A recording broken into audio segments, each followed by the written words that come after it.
vieux soldat canadien.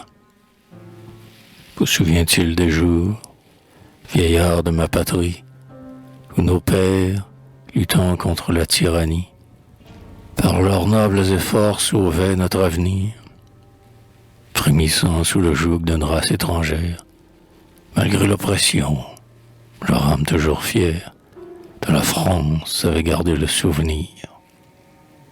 Or, en si triste temps où même l'espérance semblait ne pouvoir plus adoucir leur souffrance, vivait un vieux soldat au courage romain, descendant des héros qui donnèrent leur vie pour graver sur nos bords le nom de leur patrie, l'âge sur l'épaule et le glaive à la main.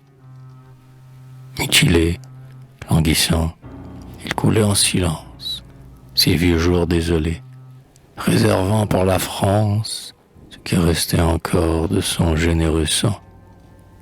Car, dans chaque combat de la guerre suprême, il avait échangé quelque part de lui-même pour l'immortel laurier conquis au premier rang.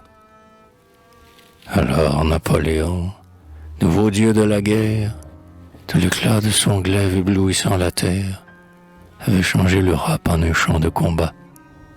Mais si vite il allait, fatiguant la victoire, qu'on eût dit que bientôt, trop petit pour sa gloire, le vieux monde vaincu manquerait sous ses pas.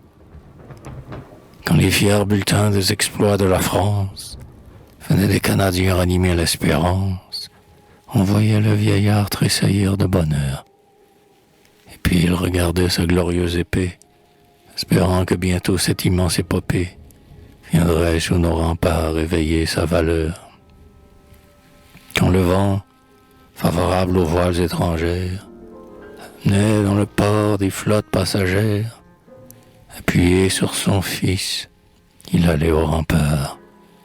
Et là, sur ce grand fleuve où son heureuse enfance vit le drapeau français promener sa puissance, regrettant ses beaux jours, il jetait ses regards.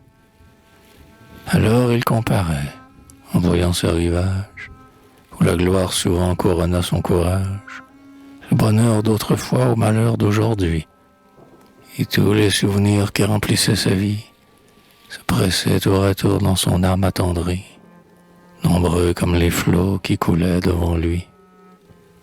Ses regards affaiblis interrogeaient la rive, cherchant si les Français que, dans sa foi naïve, depuis de si longs jours il espérait revoir, venaient sous nos remparts déployer leurs bannières.